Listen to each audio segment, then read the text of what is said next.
Well, hello there and welcome, folks, to another episode of 162 Times, your daily baseball recap and preview show. I'm your host, Daniel Turner. Great to be with you. Back at home in Ottawa. Been on the road for like a month, so the show has, let's be honest, the show has suffered as a result. Lots of recordings off my phone in the dark somewhere, not really paying attention, not having watched the games and stuff, so viewership has dropped. But we're here for the home stretch now. And we should be at home for all of that. So we'll have the good microphone, we'll have the quiet room, we'll have the computer to do the stats. I'm looking forward to it. It's going to be a very interesting stretch run, and we'll get to that. Next couple episodes are going to be a bit of catch-up. I'm recording here on September 18th, but we got to go all the way back to September 13th, Friday, for Game 2 between the Mariners and the Rangers, which was played at home in Seattle. Mariners had dropped the first game of the series, unfortunately, 5-4 to those Rangers after an eighth inning spurt by the Rangers allowed them to take the lead. So Game 2 of the 4-game series, which I erroneously labeled as a 3-game series on the podcast website, which I'll have to fix, was on that Friday night. And the Mariners won the game. So they won the game by a similar score, the same score, 5-4. So that win moved the M's to 75 and 73, second in the American League West.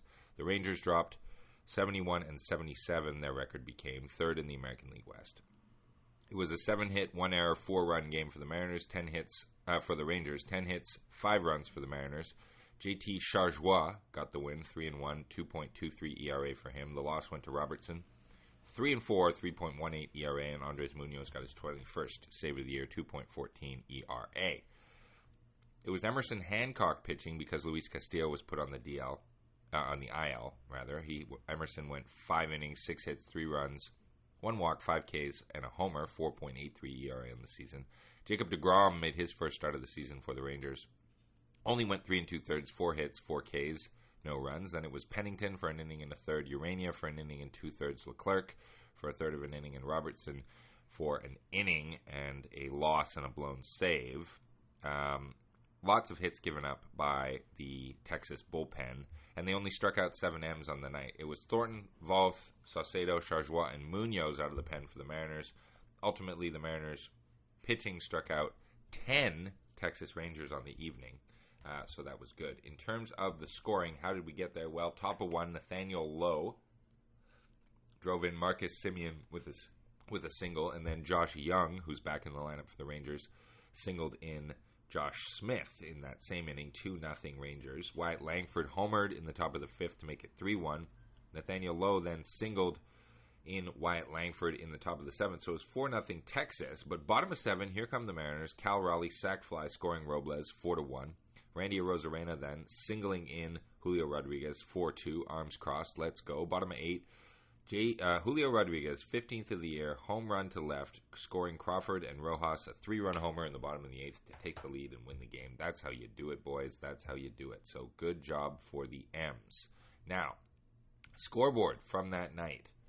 Well, it was Tigers over the Orioles, 1-0. Tigers at this point ahead of the Mariners with a 76 and 72 record in the American League Wild Card. Royals beat the Pirates to stay up in the wild card, 8-3, the final in that one. Over in the National League, Mets over the Phillies, 11-3. Nats over the Marlins, 4-1. Yankees beat the Red Sox 5-4. That would be good for the Mariners in the wild card because the Red Sox were at that point mired at 74 and 74, so below the Mariners in the wild card chase. Blue Jays beat the Cardinals 4-3. Nobody cares. Rays beat the Guardians 3-1. Rays not close enough to the Mariners right now at this point to threaten. Guardians losing doesn't really help either. Braves over the Dodgers 6-2, National League affair. Athletics over the White Sox 2-0, no impact. Reds beat the Twins, now that's good, 8-4, dropping the Twins to 78 and 69. Mariners basically have to catch the Twins or the Astros to make the playoffs, right? Rockies beat the Cubs 9-4, and unfortunately the Astros beat the Angels 5-3. Astros have no problem beating the Angels, Mariners do. Could be the difference in the season. Yusei Kikuchi, former Blue Jay, 9th win of the year in that one. Brewers over the D-backs 2-1, and the Padres over the Giants 5-0. Wrap that up. So that meant it was teeing up a Saturday affair between the Mariners and the Rangers, and this would be Game 3 of 4 in that series. Starting pitchers in this one, It's going to be Logan Gilbert versus Max Scherzer, an excellent matchup. Lineups, they're out. Obviously, this is way after the recording. Robles would be in right. Rodriguez at center. Rowley behind the plate. Arozarena at DH. Raley in left field batting fifth. Turner at first batting sixth. Polanco at second. Crawford at short. And Rojas at third. I like that lineup. On the Texas side of things, it would be Simeon at second. Josh Smith at short. Wyatt Langford in left. Adolis Garcia in right. Lowe at first. Young at third. Duran DHing. Kelly behind the plate. And Leonis Taveras in center field. So, thanks for listening to this episode. We'll be right back with another one.